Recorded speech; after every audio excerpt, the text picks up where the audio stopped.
Welcome back to Hardware Unboxed. Today I'm looking at a brand new and very interesting product from the wonderful people at Acer, who raced this down to Melbourne on a weekend just days after it hit our shores. It's the new Acer Switch 7, a high-end Surface-like tablet with a kickstand and detachable keyboard, complete with Black Edition branding. And according to Acer, black is timeless. It's not only rational but emotionally constrained. Its luster gives a chic and performance visual sensation. So, interesting marketing aside, the key feature of the Switch 7 is, at least in my opinion, very impressive. This is a fanless 13.5-inch tablet, yet despite what should be obvious thermal constraints, Acer has crammed in both an Intel Core i7-8550U processor along with discrete Nvidia GeForce MX150 graphics. Discrete GPUs are usually restricted to 15-inch laptops or larger, with the occasional 14-inch unit seen in the wild. So it's a feat in itself that the Switch 7, a much smaller device, contains a discrete GPU. But on top of that, they've included this GPU along with a new Intel quad-core CPU without a single fan, instead using what Acer calls a dual liquid loop cooling solution to send heat away from these components and distribute it around the chassis. That's entirely passive cooling for a 15-watt CPU and around a 25-watt GPU, all in a 13-inch tablet form factor. So you can see why I might be a little bit excited about taking a look at the Switch 7. Other hardware includes 16GB of RAM and a 512GB SSD as standard, along with the 2256 by 1504 3:2 aspect ratio IPS LCD, but just a 35.1 watt-hour battery. Cramming a discrete GPU into this device has taken its toll in at least one area, and that does appear to be the battery capacity. More on that later. For now, I want to talk about the build quality of the Switch 7. This is a premium price product that commands a high price tag, around $1,700 US. So I was a bit disappointed with the final build, both the tablet and the included keyboard cover. The materials used are good, smooth glass on the front, metal on the sides and rear, but there are a lot of seams in the construction, particularly around the right side I/O and around the display, which doesn't make it look or feel as high-end as the best tablet or laptop designs out there. The Microsoft Surface Pro, for example, features a more refined metal design in keeping with its price tag. There are also a few alignment and symmetry issues with the Switch 7 that you wouldn't get with a better designed product. The webcam, for example, is offset to the right by a large distance for seemingly no reason at all. Even worse is the display position and bezels. The right side bezel is about 2mm larger than the left side bezel, which means the display is slightly off center. As soon as I saw the unit, I thought something wasn't quite right about the bezels, and after about 10 measurements just to make sure I wasn't hallucinating, I indeed confirmed one bezel is larger than the other, and that's pretty bizarre for a modern high-end product. The hinged kickstand assembly is a neat concept in that it automatically pops out the kickstand when the bottom edge of the tablet contacts your desk.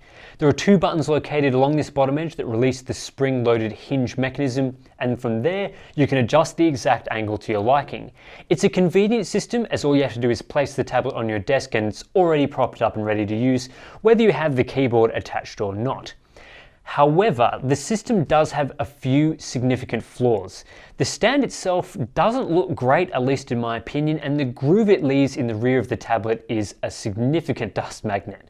After just a few days, dust and dirt had already accumulated in the hinge cavity that's hard to remove or clean without compressed air. While you can set an angle for the kickstand and it can go fairly flat like the Surface Pro, the spring-loaded hinge prevents you from setting an angle more acute than the angle it pops out at. This default angle is suitable for desk work, but there are times I like to use a more acute angle, particularly in glare environments, which the spring mechanism prohibits. The other issue is you can't pop out the hinge without pressing both protruding buttons along the bottom edge. This isn't a problem for desk users, but say you want to open up the kickstand on a soft surface like a bed or on your lap where the buttons might not contact your legs. In this situation, activating these buttons is much harder than simply reaching back and flipping out the stand. That's probably way too much detail on the kickstand, but it's a neat idea that I think needs a bit of refinement in a future revision. I was much happier with the I/O included on this tablet. A single full-size USB port along with Thunderbolt 3 and a microSD card slot is pretty decent for a space-limited tablet-style device. Though using a proprietary power connector over USB-C for charging is a little annoying, the EV in my opinion still has the best I/O of any of these sort of productivity tablets. The Switch 7 does include a fingerprint reader on the front next to the display, which exhibits average performance. Further up the edges are front-facing speakers of a surprisingly decent quality, perhaps due to the limited volume that prevents awful distortions. The keyboard cover is obviously a key feature of the Switch 7, and it's nice to see it included in the price, unlike with a certain Microsoft product. The cover is a bit hit or miss though, in that the build isn't that impressive, using plastic around the keys and an okay but not amazing fabric on the other side. However, the typing experience is pretty good, with a similar tactile feel to most laptop keys, if a bit lighter than normal. There is a bit of flex when typing, though not as much as I expected considering the build, and it attaches neatly and effectively to the bottom using pogo pins and magnets. Perhaps the best feature is the included stylus. It's a Wacom unit without power, yet it supports 4096 levels of pressure, and best of all, it slots into the body along the top edge. Yes, Acer does include a dedicated stylus slot, which many of these devices do not, which makes it a lot harder to lose the pen. For annotating on the go, it's a great solution. So it's time to talk about performance, and I'm really excited about this section because build quality aside, this is the star of the show. Again, we're looking at an Intel Core i7-8550U quad-core configured to use the standard 15-watt TDP, along with an Nvidia GeForce MX150 discrete GPU with 2 GB of dedicated VRAM. We already know how the i7-8550U should perform, however its pairing with the MX150 does make it considerably more capable at graphics and compute workloads. Getting both these chips in a fanless chassis is a huge feat of engineering. I'm not going to spend a lot of time discussing the pure CPU performance of the i7-8550U, as I've covered that a couple of times in the past. The key observation here is, despite the use of just passive cooling, the Switch 7 has no problems matching other i7-8550U devices. It doesn't thermal throttle significantly or underperform relative to the active-cooled standard performance Razer Blade Stealth. Amazingly, it's actually faster than the HP Spectre X360 in most tests, sometimes by significant amounts. I criticised the Spectre X360 in my review for having a weak cooler, so maybe they should have ditched the mediocre fan that they use for the fanless design Acer uses with the Switch 7, because it's much more effective. However, there are some limits to the Switch 7's thermal solution. The Switch 7 doesn't feature as high CPU boost clocks, which leads to lower performance in very short workloads like MATLAB and Excel, compared to the same 15-watt CPU in the Razer Blade Stealth. This chart that shows clock speeds throughout a Cinebench R15 multi-threaded test shows exactly this phenomenon: lower boost clocks, but decent sustained clocks, as Acer has prioritized long-term performance rather than short, hot bursts. Performance does steadily decline during lengthy tests or back-to-back short workloads though, but it can take upwards of 20 minutes for this to become an issue, which is longer than a lot of typical laptop tasks. The GPU is more effective than the CPU here too, as something like repeat 3D Mark runs do show larger drops between consecutive runs than we'd normally see. Passive cooling solutions are also limited by the environment they operate in, so our air-conditioned benchmark lab is set to around 23 degrees Celsius, but if you're in a hotter summer environment, the cooler will suffer more than an active solution, and performance will be hit harder as a result. However, the passive cooler doesn't seem to limit the MX150 all that much, performing around the same level as others have seen from this GPU in similar systems. It performs a touch below the best MX150 laptops out there, but it's nothing unusual and still very impressive for a device without a single fan. Of course, the main advantage to having the MX150 is that it's a lot faster than Intel's integrated graphics. In the heaviest GPU workloads, the MX150 is about 2.3 times faster than the UHD 620 integrated into the i7-8550U. This gives it a big advantage in compute applications that heavily utilize the GPU.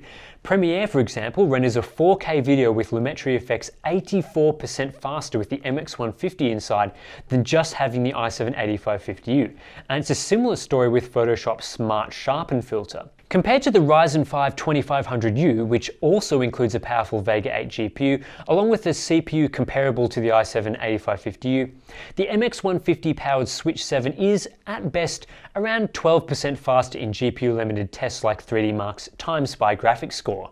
Some applications don't support Ryzen Mobile as well as I'd like, particularly the Adobe suite, so it'd be good to revisit this comparison when we get better Ryzen Mobile drivers. As for gaming, the MX150 isn't a super powerful GPU, so you shouldn't expect to play everything on this tablet. However, as it is so much faster than integrated graphics, you can get a decent experience in a handful of titles. Using Grand Theft Auto 5 as an example, you can get a very playable experience at 1080p, and even using the display's native resolution using the lowest detail settings. Civilization 6 is very playable as well at the native res lowest settings, which is good news for those that want to do some gaming on the go. You won't want to touch the back of the Switch 7 during any lengthy combined GPU and CPU usage, as the passive cooler can get a bit toasty. The CPU sits at around 90 degrees Celsius and the GPU got as hot as 60 degrees Celsius in my testing using consecutive 3D Mark runs, and most of that heat is dissipated directly through the rear panel. Unfortunately, battery life is pretty poor. The best 13-inch convertible or traditional laptops use a 50 to 60 watt hour battery, but the Acer Switch 7 is limited to just a 35 watt hour cell, and I suspect that's due to the inclusion of the large heat pipe cooler and the discrete GPU. To put this in perspective, the smaller current gen Surface Pro includes a 45 watt hour battery and only needs to power a 12.3 inch display. The Switch 7 is significantly limited in comparison. And you can see the results quite clearly in these benchmarks, with the Switch 7 falling well behind acceptable levels for a modern laptop style device. While not a direct competitor, a 13-inch convertible like the HP Spectre X360 lasts more than 75% longer in our Wi-Fi web browsing test, which is an enormous discrepancy. This sort of battery life affects the usage of a product, particularly something as portable as the Switch. However, this level of battery life is quite clearly a trade-off that's been made for the added performance. It's a much faster device than the Surface Pro, particularly when connected to the charger, but it also has significantly worse battery life. That's something you'll need to weigh up when choosing whether you want to purchase this tablet. In the end, whether you should buy the Acer Switch 7 does come down to one simple thing. If you want the performance of an Intel Core i7-8550U and discrete Nvidia GeForce MX150 graphics in this tablet plus keyboard cover form factor, this is the best option on the market. In fact, as far as these sorts of hybrid tablets go, the Switch 7 is the most powerful one you can get, all without active cooling or significant thermal throttling. But it's not a perfect device by any means. I'm not a huge fan of the build quality, and while the hinge is innovative, it is awkward for some use cases. The keyboard cover is decent, but it is a bit cheaply built. I quite like the high-resolution 3.2 display, but it isn't centered in the chassis. The battery life also leaves a fair bit to be desired compared to a true laptop or hybrid convertible.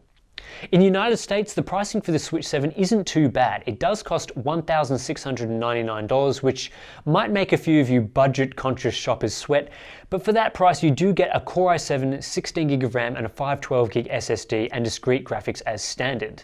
An equivalent Surface Pro, which doesn't even have an MX150 or 8th gen CPUs, costs $2,200. Unfortunately, us Aussies are slugged with a bit of Australia tax on this product, as it costs a whopping 3,300 Aussie dollar dues, but it's not too bad over in America. The Switch 7 should be available soon, so if you are interested, links are in the description below, and those should work at some point once it becomes a bit more available. Plus, we've chucked in a range of other products in there too, just in case you want some comparisons. As always, you can support us directly through our Patreon at patreon.com/hardwareunboxed, and I'll catch you in the next one.